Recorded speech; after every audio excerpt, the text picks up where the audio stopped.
ჩემი აზრით ჩვენ ბოლომდე გასიგრძე განებული არ აქვს რა ისტორიული პროცესები მიმდინარეობდა გასული საუკუნის 90-იანი წლების დასაწყისში 80-იანი წლების მიწურული და 90-იანი წლების დასაწყის ამდე ბოროტების იმპერია საბჭოთა კავშირში დაინგრა ის იმპერია შექმნილი ლენინის პირველ ყოვლისა რასაკვირველია მაგრამ უპირველეს ყოვლისა ქართულ გვარიანი რუსის ჯუღაშვილის სტალინის მიერ 53 წელს გარდაიცვალა იცით თქვენ ეს ბელადად წოდებული დიქტატორი რომელმაც უზარმაზარი როლი შეასრულა იმაში რომ დაამარცხდა ნაციზმი და ფაშიზმი განაარა და ამით ერთგვარად გაითეთრა თავი წინააღმდეგ შემთხვევაში ის დარჩებოდა ისტორიაში შერჩებოდა როგორც მთავარ ავტორი აყროლებული თევზის თავი 30-იანი წლების რეპრესიებისა და 41 და 45-მდე მიმდინარე დიდი სამამულო ომი ეგრეთ წოდებული იყო მისი გადარჩენის ისტორიაში ამბივალენტურ პერსონად ჩაწერის ერთ-ერთი საფუძველი მაგრამ მე ჩემთვის პირადად სტალინი მაინც მიუხედავად იმისა რა გააკეთა 41 და 45 წლამდე ბოროტების ერთ-ერთი სიმბოლო 91 წლის მიწურულს აქ გითხარით დაინგრა საბჭოთა კავშირი და თუ რომელიმე თქვენგანი მეტყვის რომ კუდი არ მოუქნევიაო მოიქნია ჩემო კარგებო როგორ არ მოიქნია ეთნოკონფლიქტები რომლებიც გააჩაღა მან მათ შორის საქართველოში და სხვაგანაც და კიდევ ის რომ 92 წლის იანვრიდან KGB FSB-მ დაიწყო ფიქრი და მოძრაობა და მოქმედება რომ აღდგენილიყო ერთგვარი კავშირი საბჭოთა კავშირი ან რუსეთს შეენარჩუნებინა გავლენები და შესაბამისად დაგეგმა უამრავი პროვოკაცია დამოუკიდებელ სახელმწიფოებში არის მადასტურებელი იმისა რომ საბჭოთა კავშირმა კუდი გვარიანად და ძალიან მტკივნეულად ბევრისათვის მტკივნეულად მოიქნია უკვე შემდგომ პერიოდში მოდი ასე ვიტყვი ელცინის პერიოდის შემდგომ კუდს იქნევს კი არა საშინელებებს ჩადის რუსეთის დღევანდელი მმართველობა დღევანდელი იმპერია მემკვიდრე საბჭოთა კავშირისა და ესეც რა პროცესშიც ვართ ახლა სწორედაც რომ 90-იანი წლების დასაწყისში დანგრეული საბჭოთა კავშირის კუდის მოქმედება უბრალოდ ახლა კუდს იქნევს დანგრევის ან დაშლის ან დასუსტების პირას მყოფი რუსეთის ფედერაცია მემკვიდრე თავარი მემკვიდრე არა ერთადერთი მემკვიდრე საბჭოთა კავშირისა იმიტომ რომ ყველაფერი რაც საბჭოთა კავშირის იყო რაც მნიშვნელოვანი და ღირებული იყო ალმასის ფონდის ჩათვლით ასე ვიტყვი ახლა ლაპარაკობ ბირთვულ იარაღზე გადაეცა ჯერ კიდევ მაშინ 90-იან წლებში პოსტსაბჭოთა რუსეთის ფედერაციას და რა პროცესშიც ვიმყოფებით ახლა არის სწორედაც რომ კუდის მოქმედება უნდა პრეზიდენტ პუტინს და არა მხოლოდ მას მთელ რუსულ პოლიტიკურ იმპერიალისტურ შოვინისტურ ელიტას ისევე როგორც უნდა და ელცინის დროინდელ მთელ პოლიტიკურ შოვინისტურ იმპერიალისტურ ელიტას საბჭოთა კავშირის აღდგენა ახლა კიდევ უფრო მეტად უნდა ოღონდ ამბავიც ის არის რომ რუსეთმა დაარტყა უკრაინას რამდენადაც უკრაინა ყველაზე მნიშვნელოვანი სახელმწიფოა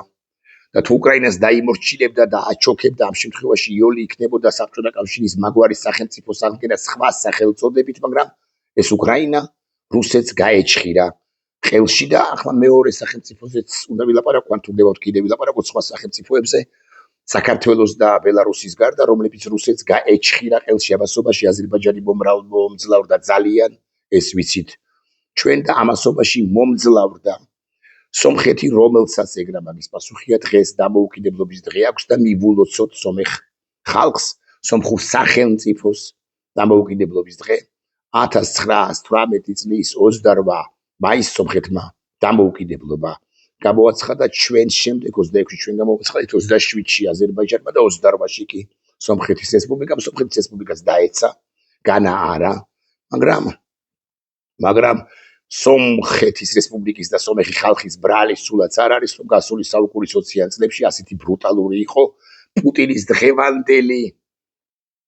პუტინის შთამომავალი კი არა წინაპრები არიან ბოლშევიკები რომლებმაც დაანგრიეს და მიანგრიეს იმხანად დამოუკიდებელი სახელმწიფოები მაგრამ სომხეთმა ამ 70 წლიანი კი არა 90 პრაქტიკულად 100 წლიანი დიახ სწორედაც რომ 100 წლიანი თავგადასავლის შემდეგ მიიღო გადაწყვეტილება ამგვარი მას მოუნდა და მან მოისურვა რომ გამხდარიყო ევროპის სივრცის ნაწილი და რა ბრძოლის რა მეთოდები არა აქვს ჩართული გამოყენებული ამოქმედებული რუსეთს მის წინააღმდეგ ეკონომიკური ბლოკადით ემუქრება, განადგურებით ემუქრება, იმითაც კი ემუქრება ოფიციოზის წარმომადგენლები ემუქრებიან სომხეთს, რომ თუ სომხეთი აიღებს ევროკავშირისაკენ გეზს საბოლოოდ, ამ შემთხვევაში რაღაც ბუნებრივ აირს ჩაუჭრიან ეკონომიკურ ბლოკადაში მოაქცევენ, მაგრამ რაც მთავარია,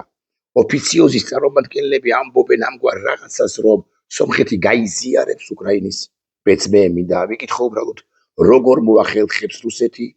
სომხეთში შეჭრას თუნდაც დასუსტებული გვარიანად დასუსტებული გიუმრის სამხედრო ბაზის ამოქმედებას ერევნის წინააღმდეგ თუ ამ გიუმრის სამხედრო ბაზას არ ექნება მომარაგება ვერ უზრუნველყოფს რუსეთი ვერ მოამარაგებს ვერ უზრუნველყოფს ტყვია წამლით და შესაბამისი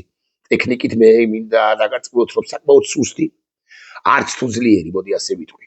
სომხეთის შეერაღებული ძალებიც კი თუ მოინდომებენ და შესაბამისი ბრძანება ექნებათ ისინი ღირსეულ წინააღმდეგობას გაუწევენ რუსეთის ფედერაციას იმ შემთხვევაში თუ ეს უკანასკნელი რაღაც სამხედრო კონვენციურ ოპერაციებს დაგეგმავს დამოუკიდებელი სომხეთის წინააღმდეგ, მაგრამ რუსეთი ამას არ გეგმავს, მეთქი თუ ვიტყვი ასე, ეს ოდნავადაც არ გაამართლებს რუსეთს, მაგრამ არ გეგმავს ამას კი დაბეჭდებით ეთყვით ჰიბრიდული ომის სხვა ოპერაციებით, სხვა შესაძლებლობების გამოყენებით აპირებს რუსეთი სომხეთის დამონებას და ჩაჩანაკებას, გაუბედურებას ან ახლა 7 ივნისიც თქვენ რო არჩევნებია, ან უკვე შემდგომ აგვისტოს თვეში, როცა ჩატარდება სომხეთში რეფერენდუმი იმის თაობაზე, რომ საბოლოოდ და საბუდამოდ მოიკვეთოს, მათ შორის ოფიციალური დოკუმენტაციიდანაც, კონსტიტუციიდანაც, თავისუფლების აქტიდანაც, ქარტიიდანაც, სომხეთმა მთიანი ყარაბაღი როგორც სიმსივნე და საბოლოოდ ამის შემდეგ გააფორმოს სამშვიდობო შეთანხმება აზერბაიჯანთან, სცნონ ამ სახელმწიფოებმა ერთმანეთის საზღვრები და ტერიტორიული მთლიანობა და უკვე შემდგომ აიხსნას საზღვრები და დაიწყოს სრულფასოვანი დიპლომატიური ურთიერთობები ამ ორ მეზობელ სახელმწიფოს შორის. ეს წარმოუდგენელი იყო გარკვეული პერიოდის წინ, მაგრამ ახლა არათუ წარმოსადგენია, არამედ თვალხილული ამბავია, თვალსაჩინო ამბავია და ეს ყველაფერი ასაკურებია დადებითად უნდა შევაფასოთ, მათ შორის ისიც, რომ უკვე შემდგომ მართლაც უმძლავრესად ამოქმედდება დასავლეთის ინტერესები კავკასიის რეგიონში მთლიანად და კონკრეტულად სომხეთსა და აზერბაიჯანში და სომხეთში უფრო ზუსტად და უფრო კონკრეტულად და უფრო თვალნათლივ და აქ იგულისხმება დასავლეთის ინტერესები, ეკონომიკური ინვესტიციები, ეკონომიკური ინტერესი, სომხეთში არსებული სასარგებლო წიაღისეულის დასავლეთში გატანა, შეერთებული შტატების მნიშვნელოვანი და გიგანტი კომპანიების მიერ ხელოვნურ ინტელექტში და ზოგადად მაღალ ტექნოლოგიებში განხორციელებული ინვესტიციები და ასე შემდეგ და ასე შემდეგ. სომხეთის პრემიერ-მინისტრი ნიკოლ ფაშინიანი დიდი მეგობარი და ლიდერი, იცით ვინ ამბობს ამას? ვიმეორებ სიტყვებს. სომხეთის პრემიერი ნიკოლ ფაშინიანი დიდი მეგობარი და ლიდერია და ის თავის ქვეყანას ძლიერს გახდის მდიდარს და ძალიან უსაფრთხოს. ამას ამბობს შეერთებული შტატების 47 პრეზიდენტი დონალდ ტრამპი ეს მაშინ, როდესაც ყაველაშვილი თუ კობახიძე და ბიზინა ივანიშვილის ფრთქვეშ მოქცეულები, რომლებმაც ყველაფერი გააკეთეს საიმისოთ, რომ საქართველოს არეოდა ურთიერთობები შეერთებულ შტატებთან თვალდაბჩენილნი გაიხედავენ ხოლმე, იყურებიან თუ იყურებენ ამერიკის შეერთებულ შტატებს, ოკეან გაღმა იმზირებიან და სთხოვენ ევედრებიან ხელისუფლებას ამერიკის შეერთებული შტატებისა, იქნება და გადავტვირთოთ ურთიერთობები, ოღონდ ვაშინგტონი არ ჩქარობს. ვაშინგტონი არ ჩქარობს, იმიტომ რომ შესანიშნავად ხდება, რომ ეს ხელისუფლება ბიზინა ივანიშვილისა სანდო არ არის და არ შემოუთვალეს, რუბიომ წერილიც კი დაწერა, ივანიშვილმა წერილი არ მიიღო. რა დელეგაცია არ ჩამოვიდა, რომ აეხსნათ საქართველოს დე-ფაქტო ხელისუფლებისათვის, რომ ამერიკის შეერთებული შტატების ინტერესი არის ესეთი და ამგვარი, მაგრამ ხელისუფლებას თბილისში დე-ფაქტო ხელისუფლება ძალაუფლების კვერთხის მფლობელი ბანდიტური ქართული უცნება ერთ და ერთადერთ პირობას აყენებს. ნახეთ როგორც ცანით და მაღიარეთ. აღიარეთ, რომ მე ვარ ეფექტური კონტროლის განმახორციელებელი კი არა ოდენ, არამედ დე-იურე ხელისუფლება და უკვე ამის შემდეგ ლაპარაკი ყველაფერზე შეიძლება ოღონდ ამბავიც ის არის, რომ ივანიშვილი, ისევე როგორც კობახიძე და სხვები, ყველაფერზე არ დაილაპარაკებენ ამერიკის შეერთებულ შტატებთან და ზოგადად დასავლეთთან. ისინი დაახლოებით შემდეგ მეორე პირობას აყენებენ. ცანით, მაღიარეთ, ეს არის პირველი პირობა, ჩემი ლეგიტიმაცია აღიარეთ, ეს არის პირველი პირობა და მეორე პირობა არის ის, რაღა იმ ცანით, Ragai მაგიარეთ ასე რომ მიიღეთ ჩემი პოლიტიკაც დაეთანხმეთ ჩემს პოლიტიკას, ნუ გამიხურებთ ჩემი პოლიტიკის გამო, ანუ მე მინდა მზია ამაღლობელს დავიჭერ და მინდა 7 მზია ამაღლობელს დავიჭერ, მინდა დავხურავ საერთოდ ბათუმელებს, ნეტგაზეთს, ზოგადად ქართულ მედიას, მინდა გავაუქმე პოლიტიკას, მინდა უკლებლივ ყველა დეპუტატს კი არა, პოლიტიკოს ვადურთინე, ოპოზიციონერი პოლიტიკოს ვადურთინებ თავს საპატიმროში, რასაც მინდა დიქტატურას დავამყარებ და თქვენა ყველაფერს უნდა შეეგუოთ, რადგან მე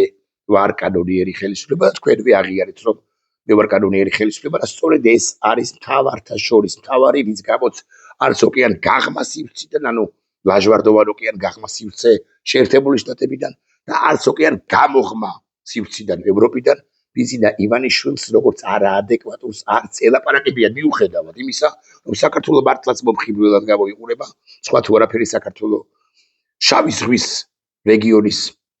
საკვანძოა ერთ-ერთი მნიშვნელოვანი ქვეყანაა, რომელსაც უკრაინის კონტექსტში სხვათა შორის და არა მხოლოდ უკრაინის კონტექსტში, არამედ ზოგადად მეგაპროექტების კონტექსტში ბევრი რამის გაკეთება შეუძლია დასავლეთისათვის.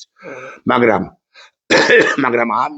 იმის გამო, რომ შეერთებული შტატებისათვის წითელ ხაზს გადაკვეთილია ბიზინა ივანიშვილის ხელისუფლება, შეერთებული შტატები აქ უმნიშვნელოვანეს დელეგაციებს კი არ აგზავნეს მარკო რუბიოს, ჯეი დი ვენსს, სხვებს. კონგრესმენები და სენატორები კი არ ჩამოდიან თბილისში. არამედ ჩამოდიან ნაგინებები სხვათა შორის უბრალოდ შემთხვევაში, არამედ ჩამოდიან მეორე და მესამე ხარისხოვანი პერსონები, მოდი ასე ვიტყვი, შიკრიკები, მოდი ასე ვიტყვი, კურიერები, უფრო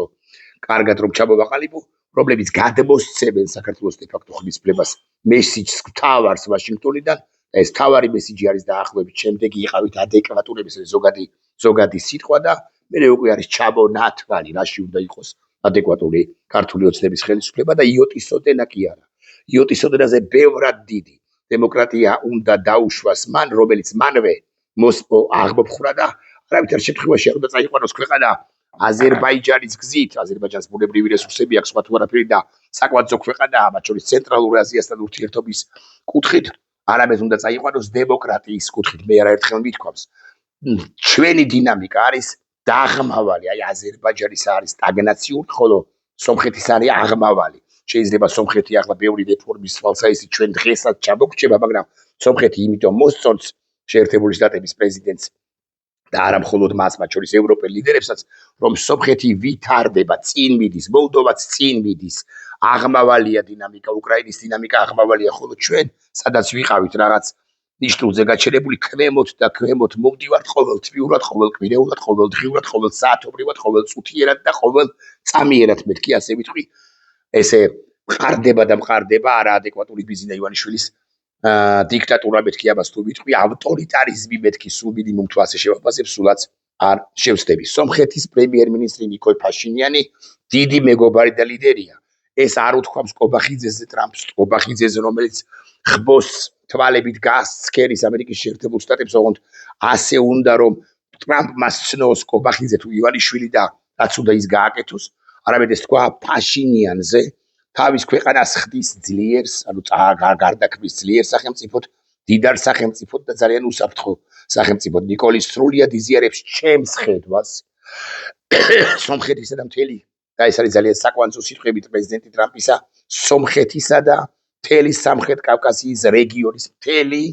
სამხრეთ კავკასიის რეგიონის და მთელი სამხრეთ კავკასია როგორც რეგიონი წარმოუდგენელია საქართველოს გარეშე. აი ეს მაძლევს სწორედ იმ ფრთხილი ოპტიმიზმის საფუძველს, რომ ხვალ იქნება თუ ზეგ პრეზიდენტი ტრამპი, ოღონდ ივანიშვილისთვის სასარგებლოდ კი არა, არამედ სწორედ რომ ივანიშვილისთვის საზიანოდ ეს მოხდება ალბათ მაინც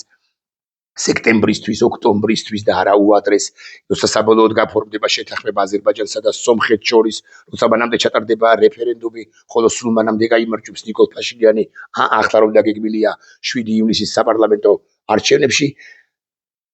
მე მაძლევს ფრთხილი ოპტიმიზმის საფუძველს, რომ საქართველოსთან დაკავშირებითაც კი პრეზიდენტი ტრამპი ოღონდ განსხვავებულ პოზიციას დააფიქსირებს. ივანიშვილი ელის თუ არა ამ ყველაფერს, ელოდება თუ არა მძიმე სიტყვებს ვაშინგტონიდან, მე გეტყვით, რომ უშვებს, მიუხედავად იმისა, რომ ივანიშვილი ემუშავება შეერთებულ შტატებს, ლობისტებს პირველ ყოვლისა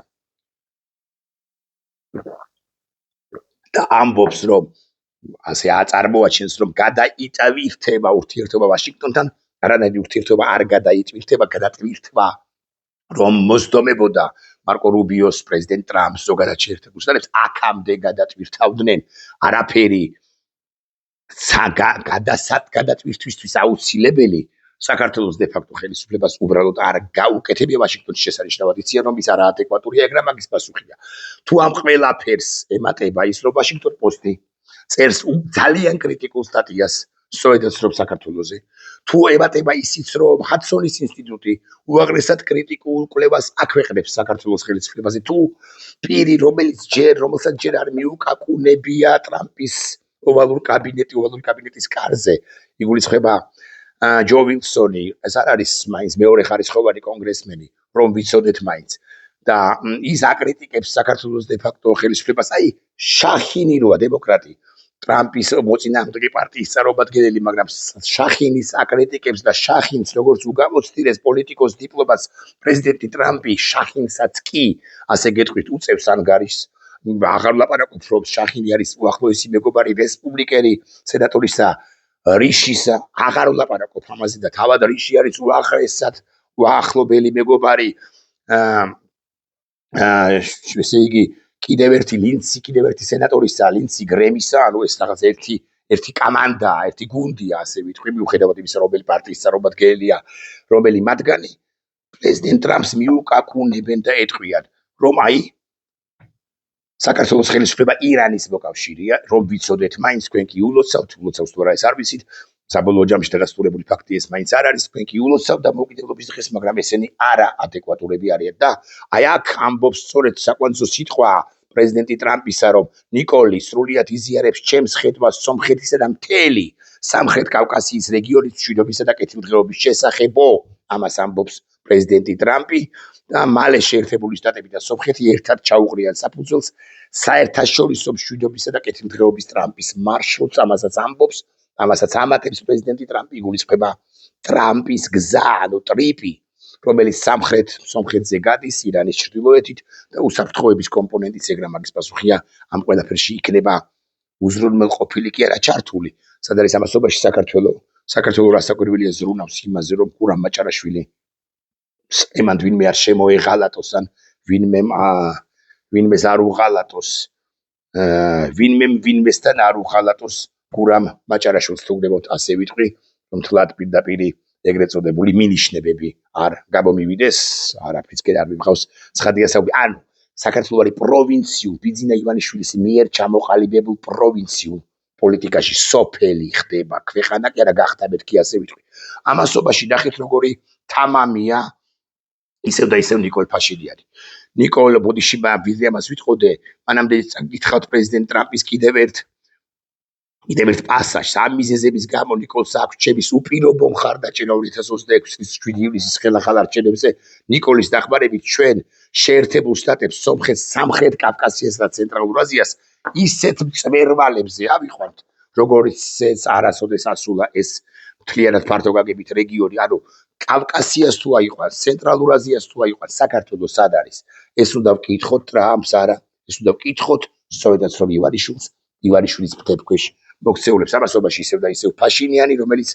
კვეთრად ეხმაურება ალექსანდრ ლუკაშენკას ანუ აი ეს ბელარუსის ივანიშვილი როა და ივანიშვილზე ბევრად არაადეკვატური მეთქი თუ ვიტყვი ასე გადაჭარბებული სულაც არ იქნება ცხადია არ ვაქებ ივანიშვილს რასაკვირველია კერძოდ ნიკოლ ფაშინიანი ამბობს სომხეთის პრემიერი პასუხობს მას ლუკაშენკას რომელმაც გააკრიტიკა სომხეთის პრემიერი და თქვა რომ თქვენ ხوار უბერავთო სად მიდიხართ რუსეთს როგორ ცილდებითო რა უფლებითო ეს არის მოკლე შინაარსი რეზიუმირება ლუკაშენკოს სიტყვებისა გააკრიტიკა ფაშინიანი და უკვე შემდგომ ფაშინიანი პასუხობს ასე ფაშინიანი რომელიც ემზადება